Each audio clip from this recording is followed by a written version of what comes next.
Let's begin in Niger State, where 4 more bodies have been recovered following the boat accident that occurred over the weekend in Gbajibo community of Mokwa local government area. The death toll has now risen to 30, while several others are still missing. TVC News correspondent in Niger State, Jenemi Bameyi, has been closely monitoring this development. Was reportedly carrying over 100 villagers, mostly women and children, who were heading to farm in their old settlement. The Niger State Emergency Management Agency in SEMA confirmed the incident and said 30 persons have so far been rescued and 26 bodies recovered as at the time of this report. No official statement has been presented as the cause of the mishap. However, overcrowding of boats have led to multiple mishaps in communities that live along the bank of the Niger River. Death tolls are likely to increase because safety precautions such as wearing life jackets are often not enforced. The Niger State Governor Umaru Bago reacted to this incident in a statement released by his press secretary Bologi Ibrahim. He expressed shock over the tragic situation and instructed the State Emergency Agency to send help to the people. A joint search, rescue and recovery operation is currently ongoing, comprising of community local divers and the State Emergency Management Agency. Chenemi Bameyi, TVC News, Mina. And Chenemi Bameyi joins me on the news to give updates on the situation at Gbajibo community. Chenemi, thank you so much for joining us. Very tragic situation there in Niger State, but then there had been discrepancies as regards the number of people who were affected in this boat mishap. Talk to us, help us confirm the numbers and what's the latest? All right, thanks for having me, Ibrahim. Thus far, about 30 bodies have been recovered. 4 more bodies were recovered this morning, in addition to the 26 that were recovered yesterday. And then we're yet to still know the number of persons on board, but it was reliably learned that over 100 villagers were on that boat. And then so far, 30 persons have also been rescued, which makes that close to about 60 persons cannot be, we don't know what's happening with about 60 persons right now.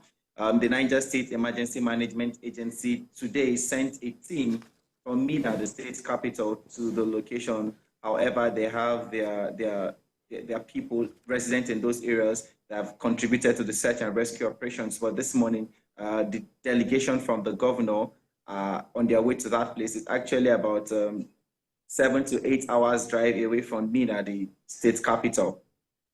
Oh, interesting. So, talk to us about how this whole issue happened. We understand that some of these the users of these boats didn't wear their life jackets, and that's why this tragedy was massive. Talk to us about what the government is doing, the local government chairman, and also the government at large are doing to ensure that they forestall this kind of tragedy in future times. Oh, okay.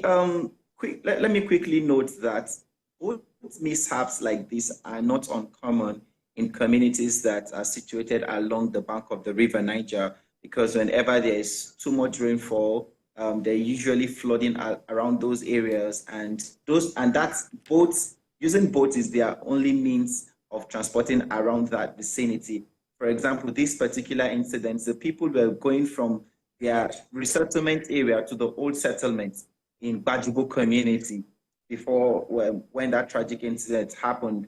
So what usually happens is that, which is quite a difficult solution for them to accept, to do a two-board solution where they move from their old settlement to a new place that is on the upper ground, but they still go back to the old settlement to farm and do other activities, which was why this happened. So I'm saying this is not, it's not such a new occurrence. But like you talked about safety precautions like wearing of life jackets, which is, first of all, these people don't even have the life jackets. Not many of them have even seen what a life jacket is. I remember that sometimes last year, the Hydropower Producing Development Areas Commission took life jackets to some communities in those areas, but it is still not sufficient for the number of persons that you have traveling, using boats to cross those areas. It's still not sufficient. And then, which I think that's where the state government needs to come in and the local government to provide more life jackets, to provide sufficient life jackets for these people, knowing that this is the only means of transportation for them, and also to enforce its usage. Right, the bodies that were recovered from this water, what has happened to them? Are they buried already? And what is the authorities doing to probably help the families of the bereaved? Or the bereaved, okay, rather. thus far from the videos that we've seen, some of the bodies have been buried according to Islamic rites. Majority of them women and children, you know. But the state government, as at yesterday, has ordered the Emergency Management Agency in SEMA to send help and relief to those people. So they have gone on a recovery, and they've gone on a recovery assessment this morning to see the number of persons that were lost and how they can provide help to these people. Well, TVC News, Chineme Bame, thank you so much for bringing us up to speed with the latest development from Niger State. Thank you.